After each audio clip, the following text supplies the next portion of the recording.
नमस्कार विद्यार्थी मित्रांनो, बी.कॉम थर्ड इयरमध्ये प्रवेश घेतलेल्या सर्व विद्यार्थ्यांचं स्वागत. विद्यार्थी मित्रांनो, आज आपण बी.कॉम भाग 3 मराठी आवश्यक या विषयाचा अभ्यासक्रम समजून घेणार आहोत. हा अभ्यासक्रम समजून घेत असताना सर्वांनी सुरुवातीलाच एक गोष्ट लक्षात ठेवायची आहे, ती म्हणजे बी.कॉम थर्ड इयरसाठी विद्यापीठाने आशय भाग 3 हे पाठ्यपुस्तक निर्धारित केलेले आहे. या पाठ्यपुस्तकामध्ये समाविष्ट असणाऱ्या मुख्य 4 घटकांचा अभ्यास आपल्याला करायचा आहे. त्यापैकी पहिला जो घटक आहे तो म्हणजे विभाग अ, वैचारिक साहित्यावर आधारित एकूण 3 गद्यपाठ या विभागामध्ये आपण अभ्यासणार आहोत. पहिला पाठ आहे राजर्षी शाहू महाराज यांचे शिक्षणविषयक कार्य, लेखक आहे गोविंद पानसरे. दुसरा पाठ आहे आगरकरांच्या राजकीय विचारांची पार्श्वभूमी, लेखक आहे डॉक्टर अशोक चौसाळकर. तिसरा पाठ आहे पाणी आणि पर्यावरणनिष्ठ जागतिकीकरण, लेखक आहे दिलीप पुरुषोत्तम चित्रे. असे एकूण 3 वैचारिक गद्यपाठ आपण या विभागामध्ये अभ्यासणार आहोत. दुसरा विभाग आहे ब, ललित, म्हणजेच ललित साहित्यावर आधारित एकूण 4 ललित गद्यपाठ या विभागात आपण अभ्यासणार आहोत. त्यातला पहिला पाठ आहे वटवृक्ष उन्मळून पडतोय, अविनाश डोळस. दुसरा पाठ आहे अनुभवातून शिकलेलं शहाणपण, धनंजय दातार. चौथा पाठ आहे सुखदुःखांचा ताळेबंद, लेखक आहे आशुतोष शेवाळकर. चौथा पाठ आहे अंधार यात्रा, लेखक आहे सतीश तराळ. असे एकूण 4 ललित गद्यपाठ या विभाग ब मध्ये आपण अभ्यासणार आहोत. पुढचा तिसरा महत्त्वाचा विभाग आहे क, कविता विभाग. यामध्ये एकूण 5 कविता आपण अभ्यासणार आहोत. त्यातली पहिली कविता आहे सत्याच्या जातीला, शरदचंद्र मुक्तिबोध. दुसरी कविता आहे माझी कविता, नागराज मंजुळे. तिसरी कविता आहे माती, शोभा रोकडे यांची. चौथी कविता आहे 2 मुक्तकं, संजय घरडे. आणि 5वी कविता आहे पाऊस आला, विजय सोसे. अशा एकूण 5 कविता या घटकामध्ये आपण अभ्यासणार आहोत. चौथा घटक आहे विभाग ड. हा उपयोजित मराठीवर आधारित एकूण 2 पाठ आपण अभ्यासणार आहोत. त्यातला पहिला आहे निविदा सूचना लेखन, डॉक्टर सतीश बडवे. आणि दुसरा आहे इतिवृत्त लेखन, प्राध्यापक वैजयंती चिपळूणकर.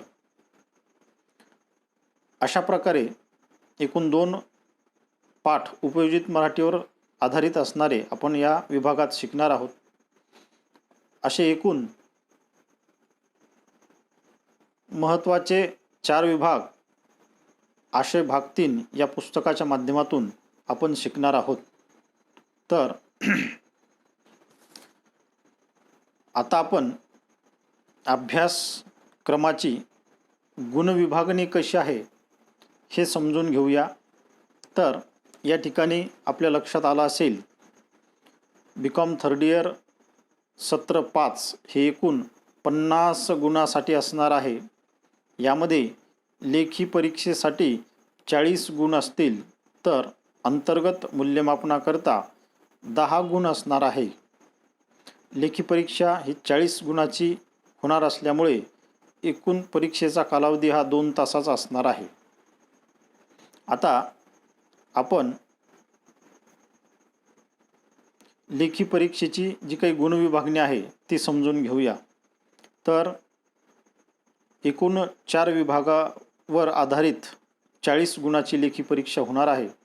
त्यामध्ये पहिला प्रश्न हा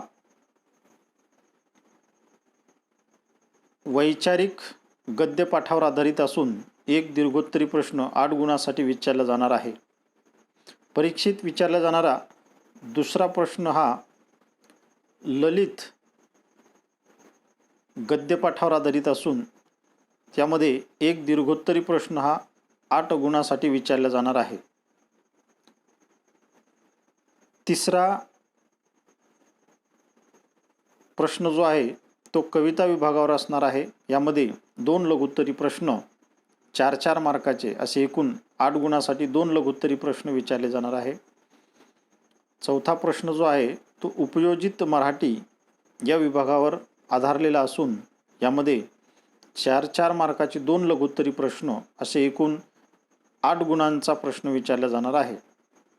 वरील 4ही प्रश्नांमध्ये प्रत्येक प्रश्नाला अंतर्गत पर्याय असणार आहे, म्हणजे ऑप्शन असणार आहे. म्हणजे वरचा लिहा किंवा खालचा लिहा असे एकमेकांना पर्यायी असणारे हे सर्व 4ही प्रश्न आहेत.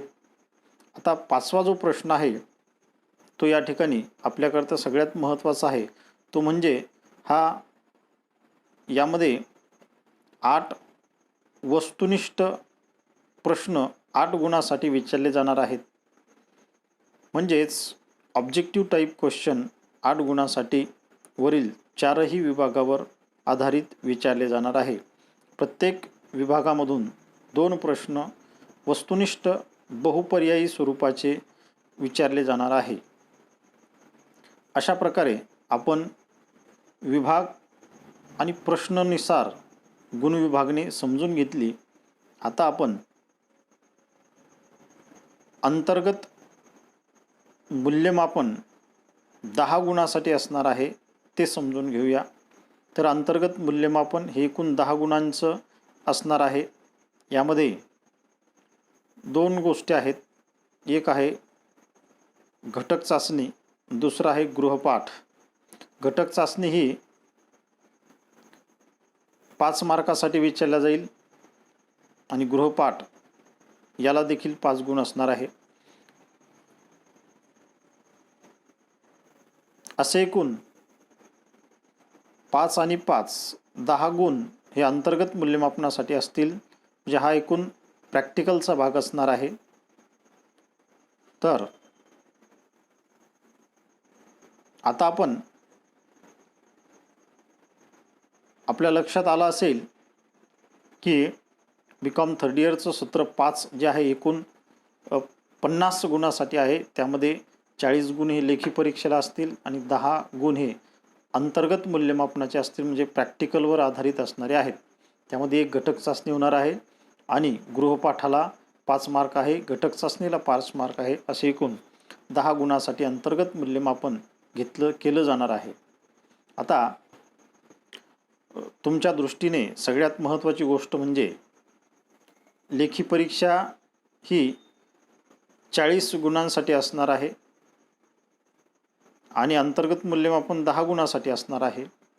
यामध्ये पासिंग लेवल ही 40% असून 40 गुणाच्या लेखी परीक्षेमध्ये जर 16 गुण तुम्हाला प्राप्त झाले तर तुम्ही यामध्ये पास होसाल. म्हणजे 40 पैकी 16 गुण पास होण्याकरता आवश्यक आहे. आणि अंतर्गत मूल्यमापनामध्ये 10 पैकी जर 4 गुण प्राप्त केले तरच पास होणार आहे. म्हणजे लेखी परीक्षा व अंतर्गत मूल्यमापन या दोन्ही परीक्षांमध्ये स्वतंत्र उत्तीर्ण होणे आवश्यक आहे. स्वतंत्रपणे उत्तीर्ण होणे आवश्यक आहे. त्यासाठी 40 पैकी 16 गुण प्राप्त करणं गरजेचं आहे, तर 10 पैकी 4 गुण प्राप्त करणं गरजेचं आहे.